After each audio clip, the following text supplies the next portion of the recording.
വളരെ പ്രധാനപ്പെട്ട വാർത്തയിലേക്ക് കടക്കുന്നു. നടി ആക്രമിച്ച കേസിൽ വിധി അടുത്ത മാസം 8-ന്. എറണാകുളം പ്രിൻസിപ്പൽ സെഷൻസ് കോടതിയാണ് വിധി പറയുക. 7 വർഷവും 8 മാസവും നീണ്ട വിചാരണയ്ക്കൊടുവിലാണ് വിധി വരുന്നത്. ദിലീപ് അടക്കമുള്ള മുഴുവൻ പ്രതികളും കോടതിയിൽ ഹാജരാകണമെന്നും ഉത്തരവ്. ആജ്ഞ രവീന്ദ്രൻ വിവരങ്ങളുമായി ചേരുന്നു. ആജ്ഞ, നടി ആക്രമിച്ച കേസ് ഏറെ നിർണായകമായ ഘട്ടത്തിലേക്ക് കടക്കുന്നു എന്ന് മനസ്സിലാക്കാം.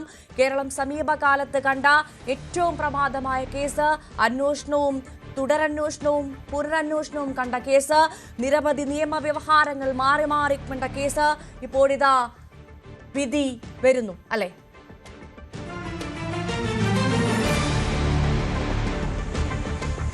നീണ്ട കാത്തിരിപ്പിനൊടുവിലാണ് നടി ആക്രമിച്ച കേസിൽ വിധിയിലേക്ക് പോകുന്നത് എന്നുള്ളതാണ് ഏറ്റവും പ്രധാനം. 7 വർഷവും 8 മാസവും എടുത്തു വിചാരണ അവസാനിക്കാൻ. തന്നെ ഇതിന്റെ വിചാരണ കാലഘട്ടം നീളുന്നത് തന്നെ വളരെയധികം ചോദ്യം ചെയ്യപ്പെട്ടിരുന്നു. പ്രത്യേകിച്ച് സുപ്രീം കോടതിയുടെ ഭാഗത്തു നിന്ന് ഉൾപ്പെടെ വിചാരണ തടവുകാരന് ജാമ്യം അനുവദിക്കാത്തതും വിചാരണ തുടരുന്നതും ഇത്ര അന്തമില്ലാതെ വിചാരണ തുടരുന്ന സാഹചര്യമൊക്കെ സുപ്രീം കോടതിയുടെ ഭാഗത്തു നിന്നും ചോദ്യമായി ഉയർന്നിരുന്നു. എന്തുകൊണ്ടാണ് അടിയന്തരമായി വിചാരണ അവസാനിപ്പിക്കണമെന്നുള്ള സാഹചര്യം? എന്തായാലും ഒടുവിൽ നീണ്ട കാത്തിരിപ്പിനൊടുവിലാണ് ഡിസംബർ 8-ന് വിധി പ്രഖ്യാപിക്കും. എറണാകുളം പ്രിൻസിപ്പൽ സെഷൻസ് കോടതി ജഡ്ജ് വിധി പ്രഖ്യാപിക്കും. ഹണിയം വർഗീസാണ് ജഡ്ജ്. ഈ ഡിസംബർ 8-നാണ് വിധി പ്രസ്താവം നടത്തുക. 2017 ഫെബ്രുവരി 17-ന്, അതായത് 8 വർഷത്തിന് മുൻപാണ് നടി ആക്രമിച്ചത്. ഈ വിധി വരുന്നത് തന്നെ ഈ നടി ആക്രമിക്കപ്പെട്ട, അതായത് കുറ്റകൃത്യം നടന്ന് 8 വർഷത്തിന് ശേഷമാണ് നടി ആക്രമിക്കപ്പെട്ട കേസിൽ വിധി വരുന്നത്. നടി ഇതുമായി ബന്ധപ്പെട്ട് നടിയെ സംബന്ധിച്ചിട്ട് അതിജീവനത്തിന്റെ കാലഘട്ടമായിരുന്നു ഈ 8 വർഷം എന്ന് വേണം പറയാൻ. കാരണം നിരവധി ആരോപണങ്ങൾ, സോഷ്യൽ മീഡിയയിൽ ഉൾപ്പെടെ അടക്കമുള്ള ആരോപണങ്ങൾ, ഒടുവിൽ അവര് അതിജീവിത എന്നുള്ള പേര് മാറ്റി അല്ലെങ്കിൽ അതിൽ നിന്ന് മറന്നീക്കി പുറത്തു വരാൻ വരെ തയ്യാറായിരുന്ന ഒരു കേസ്. പ്രത്യേകിച്ചും താൻ ഒളിച്ചിരിക്കേണ്ട ആളല്ല, പുറത്തു വന്ന് ഫൈറ്റ് ചെയ്യേണ്ട ആളാണ് എന്നുറക്കെ പ്രഖ്യാപിച്ച് ഈ ഇൻ ക്യാമറ പ്രൊസീഡിങ്സ് വേണ്ട, അടച്ചിട്ട മുറിയിലൂടെ ഉള്ള കോടതി നടപടിക്രമങ്ങൾ വേണ്ട, തനിക്ക് തുറന്ന കോടതിയിൽ തന്നെ വാദം നടക്കണമെന്ന് ആവശ്യപ്പെട്ടുകൊണ്ട് തന്നെ ഹൈക്കോടതിയെ സമീപിക്കുന്ന അങ്ങനത്തെ ഒരു സാഹചര്യം എത്തിയ കേസ്. നിരവധി ഹർജികൾ ഇതുമായി ബന്ധപ്പെട്ട് ഹൈക്കോടതിയിൽ എത്തുന്ന ഒടുവിൽ കോടതിക്ക് തന്നെ വിചാരണ നടപടികൾ നീട്ടാൻ വേണ്ടിയുള്ള പ്രതികളുടെ നീക്കമാണ് എന്ന് കോടതി തന്നെ അത്തരത്തിൽ വിമർശിക്കേണ്ടി വന്നിരുന്ന ഒരു സാഹചര്യം ഉണ്ടായിരുന്നു. ഈ വിചാരണ ഘട്ടം ഒടുവിലായപ്പോൾ തന്നെ ദിലീപ് CBI അന്വേഷണം ആവശ്യപ്പെട്ട് കോടതിയിലെത്തുന്നു. അതുപോലെ പൾസർ സുനി ഫോറൻസിക് ഉദ്യോഗസ്ഥരെ, 2 ഫോറൻസിക് ഉദ്യോഗസ്ഥരെ വീണ്ടും വിസ്തരിക്കണമെന്ന് ആവശ്യപ്പെട്ടുകൊണ്ട് കോടതിയിലെത്തുന്നു. ഇങ്ങനെ പ്രതികളുടെ ഭാഗത്തു നിന്ന് തന്നെ വിചാരണ നീട്ടണമെന്നുള്ള ആവശ്യം ഉന്നയിച്ചുകൊണ്ട് തന്നെയാണ് ഇടപെടലാണ് എന്നുള്ള കോടതി നിരീക്ഷണമുണ്ടായി. അടിയന്തരമായി വിഷയത്തിൽ വിധി എത്തുന്ന ഒരു സാഹചര്യത്തിലേക്ക് എത്തിയിരിക്കുകയാണ്. എന്തായാലും 7 വർഷവും 8 മാസവും കാത്തിരിക്കേണ്ടി വന്നു. കേരളത്തെ ഏറ്റവും ഞെട്ടിച്ച, കേരളത്തിൽ ഏറ്റവും ചർച്ചയായിട്ടുള്ള ഒരു വിധിയിലേക്ക് എത്താൻ എന്നുള്ളതാണ്. ഈ പറയുന്നത് പോലെ 2 തവണയാണ് പ്രോസിക്യൂഷൻ പിന്മാറിയത്. അതിനുശേഷം ഇപ്പോൾ അഡ്വക്കേറ്റ് രാജകുമാറാണ് ഇതിന്റെ പ്രോസിക്യൂഷൻ. അദ്ദേഹം ഈ കേസ് വളരെ ഭംഗിയായി കൈകാര്യം ചെയ്തു എന്നുള്ളതാണ് പൊതുവെ ഈ അഭിഭാഷകരുടെ ഭാഗത്തു നിന്നുമുള്ള ഒരു വിലയിരുത്തൽ. എന്നിരുന്നാലും എന്തായിരിക്കും ദിലീപിന്റെ വിധി? ദിലീപ് കേസിൽ 8-ാം പ്രതിയാണ്. കേസിൽ 10 പ്രതികളുണ്ട്. ഈ 10 പ്രതികളും വിചാരണ തുടരുക. ഇപ്പോൾ നടിയുടെ അഭിഭാഷക TB മിനി നമുക്കൊപ്പം ചേർന്നു. ശ്രീമതി മിനി, എന്തായാലും ഡിസംബർ 8-ന് കേരളം കാത്തിരുന്ന ആ വിധി വരാൻ പോവുകയാണ്. ഏറ്റവും പ്രധാനമായി അറിയേണ്ടത് പ്രതികൾക്ക് ശിക്ഷ കിട്ടാൻ ആവശ്യമായ തെളിവുകൾ ഹാജരാക്കാൻ സാധിച്ചിട്ടുണ്ടോ എന്നുള്ളതാണ്. ഞങ്ങള് ഒരുപാട് തെളിവുകൾ ഹാജരാക്കിയിട്ടുണ്ട്. ഒരു സാധാരണ ഒരു കോൺസ്പിറസി കേസിൽ ഉണ്ടാവുന്നതിനേക്കാൾ ധാരാളം. പിന്നെ കേസിൽ എല്ലാവർക്കും അറിയാലോ, ആ തെളിവുകളെല്ലാം അപ്രീഷിയേറ്റ് ചെയ്യേണ്ടത് കോടതി അപ്രീഷിയേറ്റ് ചെയ്യുമോ ഇല്ലയോ എന്നതിനെ ഡിപ്പെൻഡ് ചെയ്തിരിക്കും വിധി. 100-ലധികം തെളിവുകൾ നമ്മൾ ഹാജരാക്കിയിട്ടുണ്ട്. ഒരു 8-ാം പ്രതിക്കെതിരെ തന്നെ. മറ്റ് തെളിവുകൾ ധാരാളമുണ്ട്.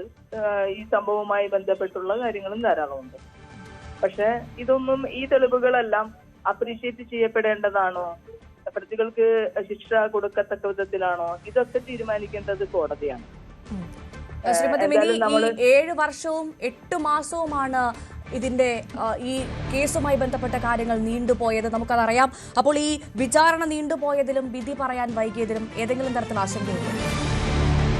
അതിപ്പോ സ്വാഭാവികമായി വിചാരണ നീണ്ടുപോകുന്നത് വിക്ടിമിനെ സംബന്ധിച്ച് വളരെ എല്ലാ വിക്ടിമിനെ സംബന്ധിച്ചും വളരെ ബുദ്ധിമുട്ടുണ്ടാക്കുന്ന ഒരു കാര്യമാണ്. അത് ഈ കേസിൽ ഉണ്ടായി എന്ന് മാത്രമല്ല, പല ഘട്ടങ്ങളിൽ വിവിധ തരത്തിലുള്ള എവിഡൻസുകൾ ഇതിലേക്ക് ഏഡ് ചെയ്യപ്പെടുകയായിരുന്നല്ലോ.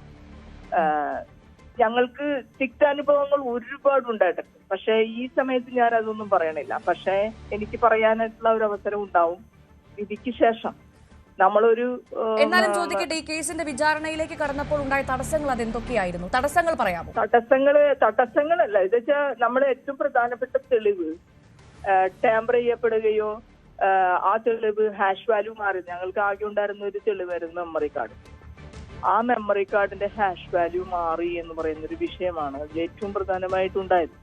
അത് പ്രതികൾക്ക് അനുകൂലമാക്കി മാറ്റാവുന്ന രീതിയിലുള്ള കാര്യങ്ങൾ സംഭവിച്ചു. അതിനെതിരായിട്ടുള്ള നിയമ പോരാട്ടം ഒരു ജുഡീഷ്യൽ സംവിധാനത്തിൽ പ്രാക്ടീസ് ചെയ്യുന്ന ഞാനടക്കമുള്ള ആളുകൾ വലിയ രീതിയിലുള്ള പ്രശ്നങ്ങൾ നേരിട്ട്. കാരണം ഞങ്ങള് കോടതികൾക്കെതിരാണ് എന്ന നിലയിൽ പറഞ്ഞു പരത്താനായിരുന്നു പ്രതികളുടെ ശ്രമം. പക്ഷെ അങ്ങനെ ആയിരുന്നില്ലല്ലോ. നമ്മൾ നീതിക്ക് വേണ്ടിയുള്ള ഒരു പോരാട്ടത്തിൽ അത് ജുഡീഷ്യറിയുടെ ചില സ്റ്റാഫിന്റെ ഭാഗത്തുനിന്നോ അല്ല ജുഡീഷ്യൽ ഉദ്യോഗസ്ഥരുടെ ഭാഗത്തുനിന്നോ ഉണ്ടായാൽ പോലും നമ്മൾ ഭയമില്ലാതെ അതിനെ ഫേസ് ചെയ്യുകയും അതിനെതിരെ പോരാടുകയും ചെയ്തതാണ് ഈ കേസ് എന്ന് പറയുന്നത്. ലൈഫിൽ തന്നെ നമ്മൾക്ക്, ഞാനിപ്പോ ഒരു പൊളിറ്റീഷ്യൻ എന്ന രീതിയിൽ തന്നെ ഞാൻ വലിയ ക്രൈസിസിലും അല്ല ഫൈറ്റ് നടത്തിക്കൊണ്ടിരിക്കുന്ന ഒരാളാണ്. പക്ഷെ ഈ കേസിൽ ശരിക്കും പറഞ്ഞു കഴിഞ്ഞിട്ടുണ്ടെങ്കിൽ ഒരു 3 വർഷക്കാലമായി ലൈഫ് തന്നെ നമ്മൾ പരിപൂർണമായി ഞാൻ അണ്ടർഗ്രൗണ്ടിൽ എന്നുള്ള രീതിയിലാണ് ഞങ്ങൾ വർക്ക് ചെയ്തത്.